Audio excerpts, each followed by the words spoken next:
strong. Will Friedle. Bonnie Bartlett. And the legendary Eric's grandpa, Mr. Feeny. Boy meets world, everybody. Welcome to Utah. Thank you. Have any of you been to Utah before? I have. Have you? Yeah. And you came back. Yeah, this place is amazing. So let's keep it that way. Yeah. Well, welcome to Salt Lake City. What is it like doing a convention like this, a FanX here in Salt Lake City? Let's start with you, Trina. What is your first initial reaction to this amazing crowd? Wow! Like, wow! This is Trina's first convention ever. First one ever. Yes. Thanks to my great friend Will, I'm able to come here, and I'm so grateful. This is great. This is great. There was some talking into, huh? All right, well, it's an amazing day. I always say to my friends and family that Boy Meets World was the gospel according to Austin Horton, which is me. That's not important. But I really, truly believe that. It was such an amazing part of my life, and I know all of your lives, and clearly the panelists' lives as well, for sure. So let's get going. We'll have some fan questions here. I do want to start, though. Will, I'm going to start with you. What was it like growing up on television as an older brother who wasn't that much older than your brother? Well, the thing that was amazing is that I'm a younger brother in real life. I'm the youngest of three boys. So to be the older brother was definitely very interesting. So yeah, it was also fun because he was Eric. So it was like there were no rules. You know, 1 second you're cool with Corey, and the next second you're plays with squirrels. So. Definitely developed too. If you go back and watch the first season, they kind of didn't know what to do, and Will didn't know what to do yet. And then I remember there was this one episode, I think it was in the first season, where you do run-throughs So before they bring in the audience and the cameras, you get the scripts and you rehearse all week, and then you do run-throughs where you act everything out, start to finish, the whole episode for the producers, and then they rewrite the script or you change jokes based on that. And it was this one run-through where they had written a scene with Eric and Mr. Feeny for the first time. Yeah. And it was a scene where Will was like eating a piece of pizza and trying to talk to Mr. Feeny, and the entire room, like everybody felt the temperature change, and we all were just dying during the run-through, and it was like, this is the whole show. Like, this is gonna be. And then it was off to the, and then Eric just got crazier, and it was always like him and Mr. Feeny, and it was just so much fun. We watched it come to life, and Will figured out, oh, this is where the funny is. Well, that's yeah. I think that was the Feeny's niece episode. Was it? Yeah. And Carrie Russell was my first ever on-screen kiss, and our teeth bumped on, and I was mortified. As you should be. It was like 16. I was like, oh, that's it. My life's over. I'm done. So yeah, but that was a fun episode. Yeah, it was. Eric and Feeny just seemed to work. We're opposite. Yeah, so fun. It was great. About that, Bill and Bonnie, working with such a young yet talented cast. Bill and Bonnie, you were serious actors, and then you did this little child sitcom. What was that like? I certainly hope so. Emmy award winning. Wife and husband in real life winning Emmys on the same night, if I'm not mistaken. What did you say? You both won Emmys on the same night. Yeah, two times. Wow.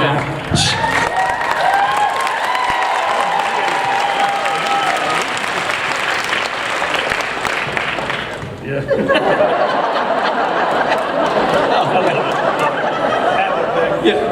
Shelf somewhere.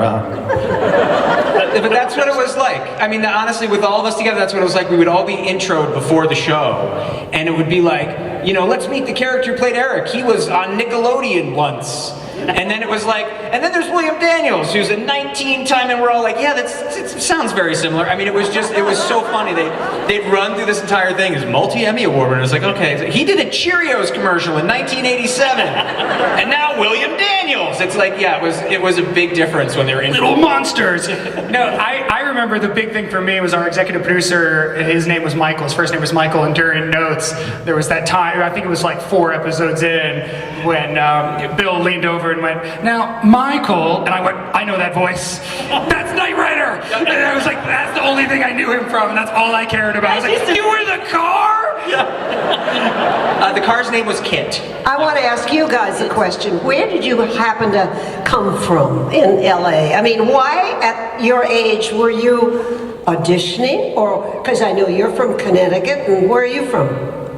Me? Yeah. I'm from Northern California, north of San Francisco. So I was just doing plays, and then the first real job I had was in Les Miserables. How come you were in LA? I would go down to LA with my mom for pilot season, which doesn't even exist anymore, but that's when all the actors would go and we'd all live in the same apartment complex called the Oakwoods. Will lived there. Yep. And it was rollerblade heaven. Because it was all, like, no one knew what rollerblades were, so they hadn't outlawed them yet. And there was this giant apartment complex, so it was like summer camp for kid actors, and we would go there for 3 months during pilot season and just audition like crazy. Did you want to do it? I loved it, yeah. Oh, yeah, okay. By the time I got Boy Meets World, I was already cynical because I had already been on 2 shows that had been canceled. So I remember thinking like, this is just another show, and I only had 2 lines in the pilot, so I didn't really care that much about Boy Meets World. I was like, what is this? At the time, it was called the Untitled Ben Savage Project. Yep. Because they created the show for Ben. Not quite, yeah, it wasn't. And it just didn't seem like that big of a thing to me. And then, of course, 7 years of my life. So. And Will, where were you? Why were you not in Connecticut? I was in Connecticut, and I would do pilot season in New York, and then I would get on a bus in Farmington, Connecticut, and go 3 hours down to New York City. I'd walk into the room, they'd go, "You don't have red hair." I'd turn around, I'd walk right out of the room. I'd get back on the bus and go 3 hours back down. So I did. The first time this is to show you how quickly life can change, and how if you open one door, one thing happens, and you open another, something else happens. I got a call for the pilot for the Untitled Ben Savage Project. Please come down and audition for Eric in New York City, and I got sick and I couldn't go.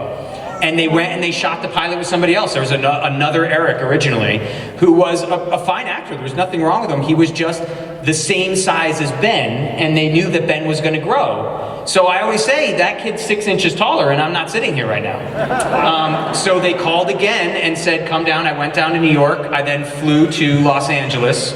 And so Michael Jacobs' show right before Boy Meets World was a show called Almost Home, which was based on the Torkelsons.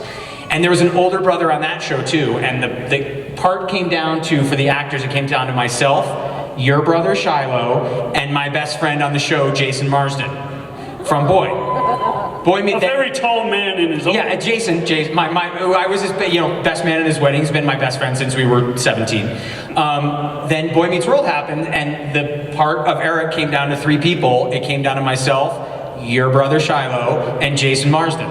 And so again, you saw these same people in the room all the time, and it shows you how crazy the world is and how crazy the Oakwood is. Because I lived in Connecticut, and on Thursday night I was sitting in my little bedroom in my small town in Connecticut, and Friday I was sitting next to a hot tub looking around with the Doublemint twins and the kid from Free Willy. And it was just that was the Oakwood of Pride, and you were like, how did I get here?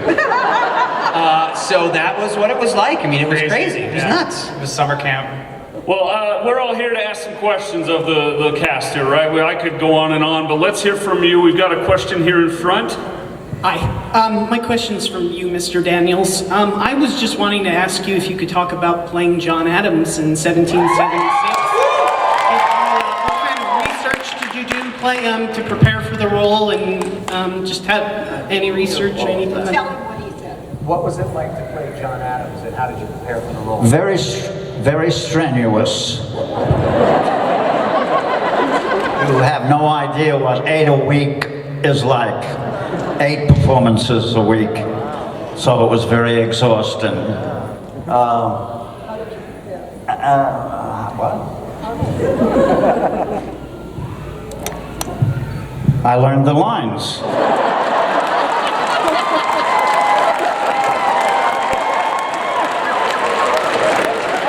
That's how I passed my driving test. I just memorized it. And Bill, No, seriously, after he got the part, he read a lot of history books, and he read all about John and Abigail. So he didn't know all about it, but not before he got the part, no. it's important to have at least a pretend passion about who you're going to be playing. Sure. All right, your question. Well, I want to say that I know that Boy Meets World was probably meant to be a role model show for boys, but I'm here with my sisters tonight, and you made a huge impact on a lot of young girls as well. Yes. We switch in two questions. One, I heard that Sean and Eric could never be in the same scene because you would always laugh. So I wanted to know if that was true. And the second one was how much of the last episode was real tears and how much of it was acting. Yeah, so it got to this point, I am really bad at holding in my laughter, and you can always tell when I'm about to break because I get like, I do like this, right? And it makes him laugh every time. So like, even though I wouldn't be the one to break, if we were ever in a scene together, he could tell I was about to, and that was it. Mouth would do this thing. It's my mouth. He would just lose it. So I would be holding it together fine. No, they did. They finally wrote a scene for the two of us because we were like, we never get to work together, and it was one scene, and we couldn't get through it because we were laughing too hard. He just makes me laugh. I mean, it's he's funny. But they also would throw in lines where like they're supposed. So Eric and Sean are so different that Sean is sitting there kind of lamenting about his life, and Eric's looking, going like, "Is it because of your dead dad, Sean?" And it's just like it's always calling him poor, and it's just the characters just weirdly didn't work together. It's great. Or maybe you're dressed as a couch. Yes, the legendary couch. You were there for that episode. Oh yeah, I was. Did you guys ever finish that last shot? Oh, wait, Because we've only seen the blooper shot. That's how the show ends. Oh yeah, no, we thought we'd finished the scene, but you got to watch that because Trina had a flight to catch. And it looks like I was mad. I was like, guys, we gotta go here. She had a flight that we were like, it was getting late. So if you watch it, Trina's not happy. I was good the first two bloopers. And I'm I don't think we ever finished it. I honestly don't think did we? Yeah. Did we? Okay. I think we finished the scene. They just realized it was so much funnier. It was us losing it was way funnier than the action. It was, yeah. But that was what it was like every week. I mean, that's the one that you guys got to see. But it really was pretty much every Thursday night that we had a tape night. That would happen. At some point, the whole show would just devolve into this guy making everybody fall apart. It wasn't just me. Mostly. It was mostly Will. Mostly Will. And Ben was damn funny too. That was funny. We would just, and there was all these in jokes constantly, like behind the scenes stuff, and we would just lose it. And unfortunately, the audience loved that. That's why they came. They didn't come to see the show go well. They came to watch a live taping for us to screw up. And so it would just feed into this nightmare of I keep thinking about what is collectively, and I don't want to speak for everybody, but we usually say our favorite episode, which is the Scream. We call the Scream episode. And there was Sean. And I just think of the in jokes in that, and I just think of always of Ben out of nowhere just going, "Crazy enough to kill." He had this little eyebrow and we couldn't get through that scene because of that one line. Like he just kept doing these weird things, and then you would jump on it, and we'd jump on it, and by the end, the director wanted to have nothing to do with us. That final scene is all very real. It was the last scene we were filming. I had already been accepted to college in New York, so I knew I was moving to New York just like the characters were actually moving to New York. So it was like the end of a huge chapter in all of our lives personally, as well as the lives of the characters. So that's just all real. And we only did one take. And there's actually a mistake. There's a couple of mistakes. Bill goes to shake my hand before the right cue, and so they wanted to do another take, and the director just looked at us, and we were still like on the side of the stage, just bawling, and like holding each other. And he was like, I can't make them do it again. So they just went with the one take, which it's pretty wrong. Yeah, it's real. That was tough. It was very real. Good question. All right, you have a question then? Yeah, my question goes out to William Daniels. Since you played Mr. Feeny in Boy Meets World, do you see yourself as a school teacher in real life? Do you see yourself as a school teacher Oh no, God knows. Well, too bad. You are. So honest, I love it. Although it is true, a lot of teachers, I know of a few that were inspired by the character Mr. Feeny to get into that profession. Absolutely. I'm sure that's pretty He common. was our teacher, he really was. Yeah. Go ahead. Before you ask a question, I'd like to point out a pretty perfect Michael J. Fox from Back to the Future cosplay. Wow, you caught that. I just want to point that out real quick. What'd you do, kid? Jump Jump ship? That's exactly what I was thinking. I beat you.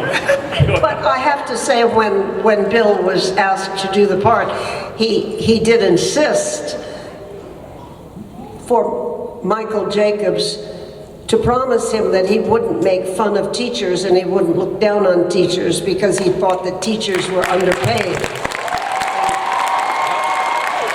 And we're deserving of a great deal more respect and more money and everything else. And so Michael Jacobs did oblige with that request. Yeah, 'cause Bill always made Mr. Feeny a very, very strong character and very serious under the humor, but serious. Yeah, Bill was gonna quit. I remember during the first episode, Bill was like, there was a problem with the script, and he was like, I'm not doing this. And Michael was like, no, I'm gonna rewrite it. I'm gonna make it up to you. I'm gonna make sure that this character is taken seriously, and he did. And then that became the spirit of the show. Yeah, definitely. I felt the same way with Eric. I needed him to be taken seriously Very seriously. throughout the process. But that was a Sneak big attacks. fight with the network, because the network wanted lots of jokes and laughs and let's make fun of them. Well, if you watch a lot of the shows from around the same time, high school shows, the teachers were usually buffoons. Yeah. It was like the teachers were the ones that the kids were getting one over on, and they were making fun of them. And Boy Meets World was different that way. It stood So out. thanks to Michael Jacobs. Yeah, That's and Mr. Feeny.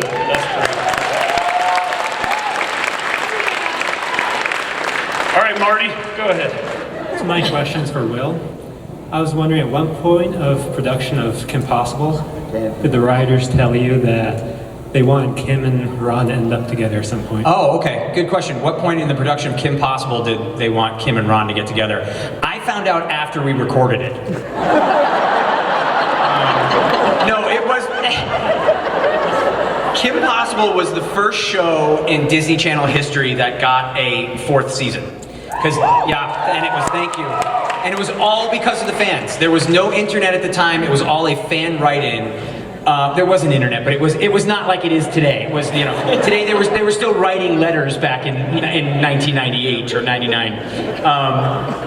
But it was not an internet. But yeah, exactly. It was not an internet poll. It was the fans got together and they wrote a ton of letters, which got us a fourth season because Disney had this weird 65 and out rule where no matter how popular the show was, they would do 65 episodes and stop. So because we got a fourth season, they were kind of wondering, what are we going to do?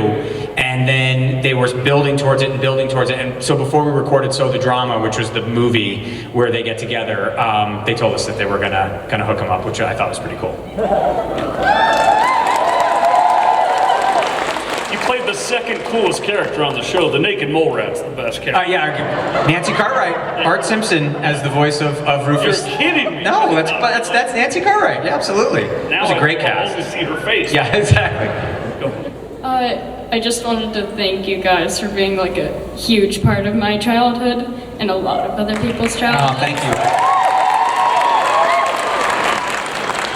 I just wanted to ask for Ryder, what is your dream role in any movie or TV show, besides Boy Meets World? Interesting question. I'm not acting anymore, so. But when I was, just something different. Honestly, a big part of Sean and Ryder kind of started merging near the end. My real personality was pretty angsty and into poetry and very emotional. And they started writing to that. And so when the show ended, I really just wanted to do something different. It was just about being different. I think. So I remember always wanting to play like a psychopath, like a killer, something really weird. So far from you. Yeah, so, just something different. I don't know. I know that's kind of a lame answer, but any great any great just very different from me kind of role, that would have been fun. And I always saw you as going the Ethan Hawke route. Sure. Like I could have seen that He's with your played career. Good Psychos. Oh yeah, Good Psycho. But also range. all the scripts are very very poetic, very thought out. You know what I mean? Like I always saw you doing that kind of thing. Yeah. Huh? Speaking of poetry, the episode where you read a poem, was that your original work? Yeah, they had written some poems into the script, and they had done that because they knew that I was really into poetry, and I was writing. I'd already done readings in LA and Used stuff. to carry a journal on the set. It was so sweet. I was that guy. And so I didn't like the poems that they had written, and I complained and I made comments, and then Michael Jacobs was like, "Well, then write your own," and I did, and then he gave me notes, and he said, "I'm not taking these notes, so you can go back to the old poems." He's like, "The old poems are crap. We have to use yours." And I was like, "Great." Then you're stuck with them. So and the one he wanted me to change is the one that I've gotten the most feedback on. Over the years, it's the one about Angela that Corey accidentally reads. And that's the one that I've gotten the most sort of fan mail response about. So I'm glad I stood up against Michael and didn't let him change it. Yeah. Staple moment. Thank you. Go ahead. Thank you. First of all, I just can't believe that I'm here right now. I'm not from America, so this is my first Comic-Con ever.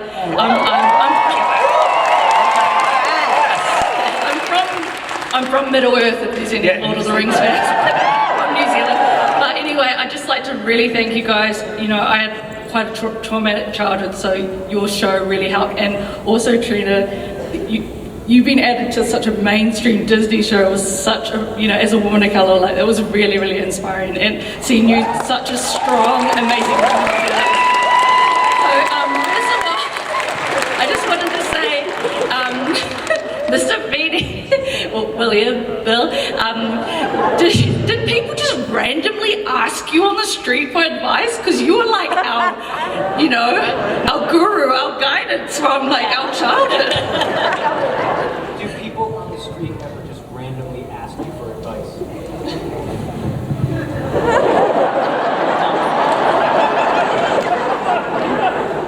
I don't think I look like I would have an answer. Yes, you do. It's a lot of pressure. Yeah. Mr. Feeny, fix all my problems. I'm just Bill Daniels. Great question. Go ahead. My name's Sterling, and I want to ask Will, do you remember anything you said off script that stayed in the show? Yeah, there was a bunch of off-script stuff that stayed in the show. A lot of there was an episode where both Jack and Eric are trying to get with Rachel, and so Jack becomes the clown and Eric becomes the poet. And the whole end thing where he picks up, next time ask me before you borrow my bike, and picks up the trike, that was all just made up on the spot. I was allowed to play a little more, I think, than, where it was just kind of, it was normally at the end, I would button scenes with things. Will also became a master of because we weren't a heavy improv show, but Will would find ways to just add sounds, and if you think about it, all it said was, Feeny, exclamation point, Feeny, Feeny, Feeny, exclamation point. And Will made that into, and it became the thing. I think we all need to do it together. 1, 2, 3. Feeny! Yeah. Nice. Had to. But that was improv. It started with just saying Mr. Feeny by the fence, and then it ended with me wanting more screen time. So it was I'm gonna make this little Mr. Feeny last for 45 seconds if I can. And it did it, and then you're trying to top yourself and one-up yourself. And then I would bet Michael Jacobs, our producer, he'd come up and say, we're gonna change this line. And I'd say, I can get a laugh on that. He goes, no, you can't. I go, I got $5 right now that says I can get a laugh on this line. And so we'd go out and I'd do it, and he'd come back and he'd slap a 5 into my hand and walk away. Because I never lost that bet.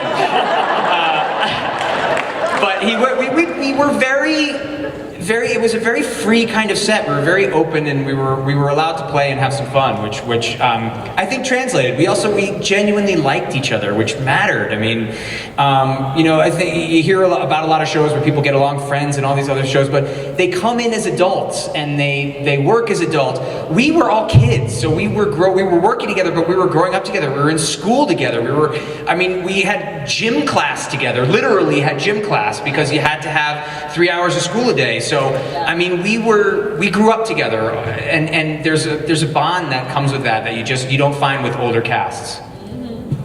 Bonnie, how rare is that? How extremely rare is it where the cast not only gets along on screen but off screen as well? I think it is probably very rare. I think that's one of the reasons for the show's success, is that they all kind of came from good families and they all got along. The parents were all terrific people, and they didn't seem to be pushing or jealous or like that, that can happen among particularly children performers who have parents. Yeah, the parents need the children actors to succeed, to support the parents. But the difference, I think, between Bill's work and their work was that they were having fun. And they didn't mind making mistakes. They loved making mistakes. For Bill and me, when you made a mistake, it was like, oh God, you just didn't want to do that. You wanted to give a perfect performance. That was the idea. And that's not what that kind of show is all about. So there is definitely a difference between the way they worked, but Bill never interfered with what they were doing, ever.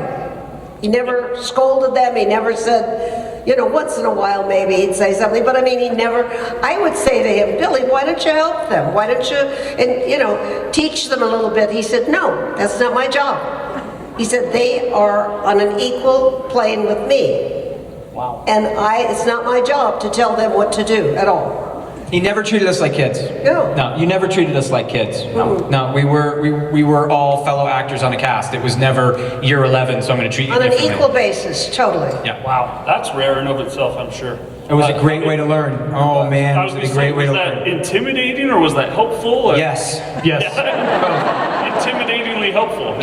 Bill, so like I said earlier, we would be getting scripts, on Monday you'd get a script, and then it would be completely different on Tuesday, and then completely different on Wednesday, and they would be rewriting whole scenes, whole acts would change, but Bill would be memorized every day.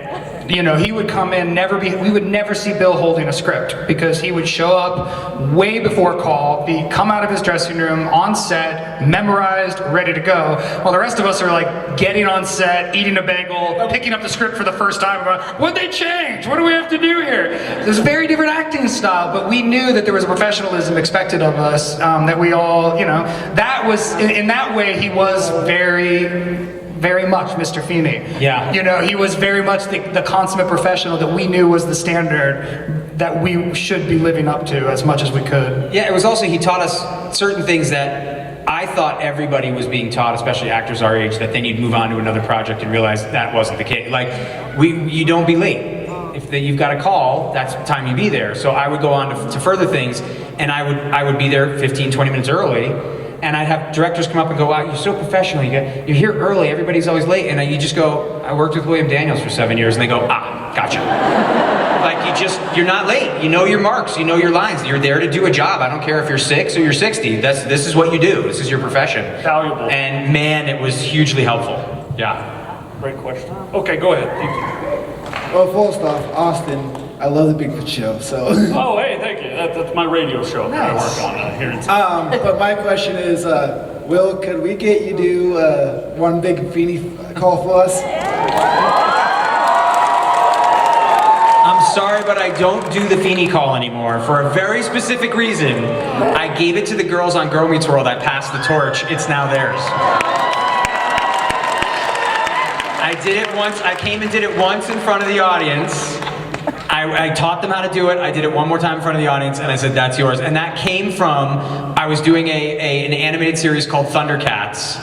And the original actor who played Lion-O went to a convention and they said, will you do the Thundercats ho? He said, I'm going to do it one more time and then it's Will's and I'm not going to do it anymore. And I thought that was so classy that I did the same thing with the Feeny call. Well, then let's have the Thundercats. Oh, the Thundercats, I could do. Boy, yeah, that's different though. Can you do it? Also, my watch somehow while sitting here told me I just reached my goal steps. I literally had it moved and somehow just reached my goal. So that my dog's wearing mine at home. exactly. Well, that's the easiest. It's the thunder. Thundercats. Ho!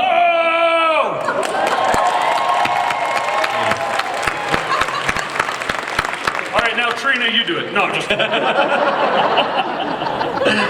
right, thank you. What is your question? What about Ron Stoppable's Booyah? Ron Stoppable, I'll do all day long.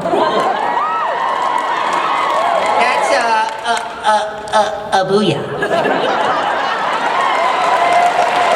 That wasn't even my actual question, but I just had to throw that in there. I want to say that I really appreciate the show and how it stood up over the test of times. I'm going to try not to get emotional. I have 3 daughters from 24 to 16, and I've been able to share this show with them, and we watched a certain other show that's going to have a panel here today, and it did not stand up to the test of time. We watched half of an episode, and I was like, we're done. But like, this show is so poignant and perfect for kids growing up. And I've rewatched the whole thing end to end many times. The question that I have is, you guys had a very controversial interracial kiss. Did you guys have any fallback from that? I mean, it was a different day and age back then. What was the feeling around that, and how did you deal with any consequence around it? Great question. Great question. Well, I never knew there was any kind of fallback about it at all. And in fact, the show really went an extra effort to not say I was black or he was white. They never mentioned it at all. You are white, right? Yeah. They never mentioned it. And that was a really, really cool thing. We were just people, and just me, a writer as a friend. I really connect with him as a friend, and I think that was the basis of how that emulated onto TV, so I was glad there was no fallback. No need for that.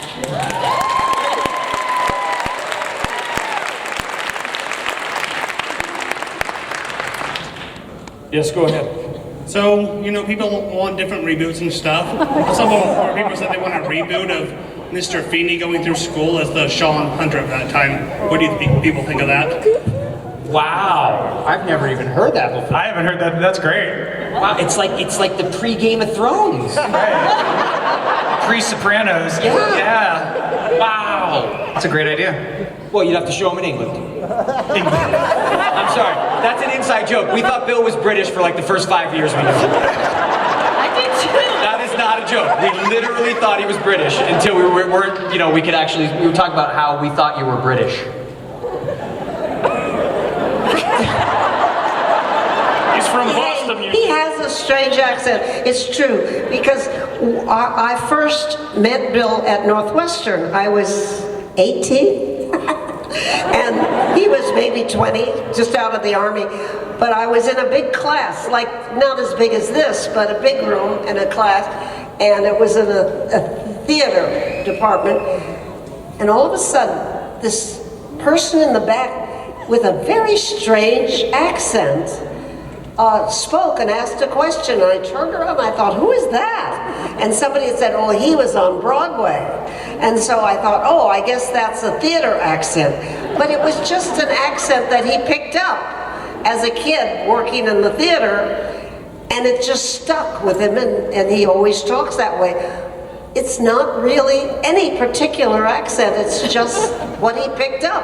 And it does sound Boston or British or something. It does. It does, yeah. It does. It's a proper American dialect. It's like they actually train. Actually, I got in a play when I was 15 as an understudy, and I stuck in the play, and finally the guys who played the other parts were drafted. It was during the war, and I just kind of picked up the accent of the family that we were playing, and they were all from Boston, so they had a kind of an English accent, and at 15 years old I picked it up unconsciously, and I guess has been with it ever since, I suppose. Yeah, because he's from Brooklyn.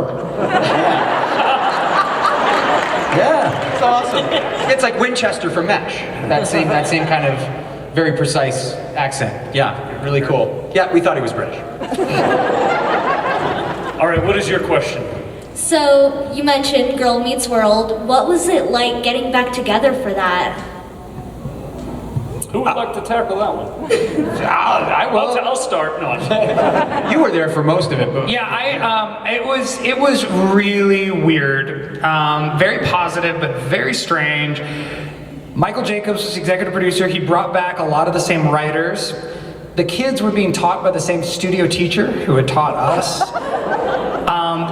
I went in because I already was moving away from acting, so I agreed to be in it if Michael let me and my brother direct. So we ended up directing a lot of the second season, and for me it was really just an opportunity to be for these kids, this sort of next generation, what a lot of the directors had been for us and for me, which was just, you know, helping them learn how to act and explore their voices and feel free and confident.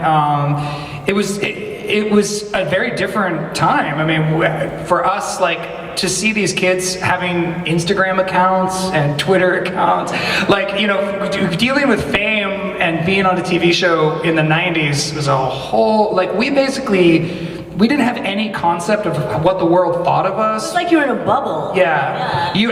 And so instead, these kids were coming into a show that already had a fan base, and they were already able to engage and have feedback with their fans. And I think that is both great in the sense that they were able to express themselves and to build a relationship, but it's also incredibly intimidating. And they were great though. I would have gone crazy at that age with that kind of communication with the fan base.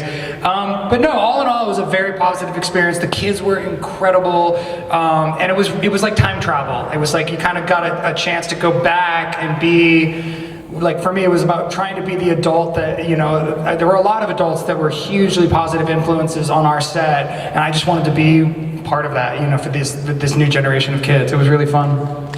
Yeah.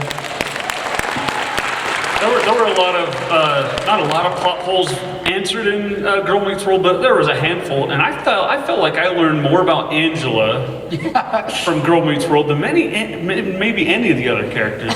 Were you? I know, they recapped my whole life on that one episode. And where you'd been and what had happened to you, because you kind of left the show on this huge cliffhanger. You weren't even part of the finale, the last episode. I wasn't, but they were really nice enough to give me my own exit. You know, the show before, my father comes and takes me away, and I break, you know, Sean's heart and everything. So, you know, it all evened out, you know.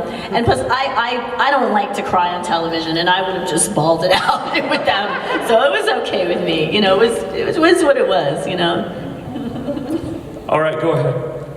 All right, so I know you guys were growing up at the same time, but thanks for raising us. My question is for all of you. What was your favorite Halloween costume you've ever worn, or a show costume if you haven't done Halloween? There was a Halloween when you guys were younger. I saw a picture. It's pretty epic. It's pretty awesome. Ben was like dressed up as Howard Stern or something? Oh no, Ben was Howard Stern, Will was Batman, and I was the Joker. It was our first season of Boy Meets World, so we were still like, well, you were probably 16, so you were slightly older, and you drove me to the costume shop, and we rented costumes. We were like, we're gonna do this. Like Hollywood, like the Michael Keaton. We had fake blood capsules, so we staged a whole fight where he was Batman and I was the Joker. We bleeding, and it was so fun. I don't know, that might be the best. That was like 10 years before I was actually Batman, which is really cool. Yeah. That was awesome. That was awesome. I've been such a Batman fanatic for so long that that's all we wanted to do. And we went, you had the full Joker, like. Right, because everyone always said I had a mouth like Joker already. So I mean, you were like the Jack Nicholson. It was pretty awesome. Yeah, that was a good costume. Yeah, that was probably it. Yeah. Coming up on our time, it looks like we have a Mr. Feeny fan here, I believe, with a question. Yeah, what's going on here? My question's actually, well, it's still for Mr. William Daniels, but my question is about what was the funniest moment on 1776? What was the funniest moment on 1776? We didn't have any.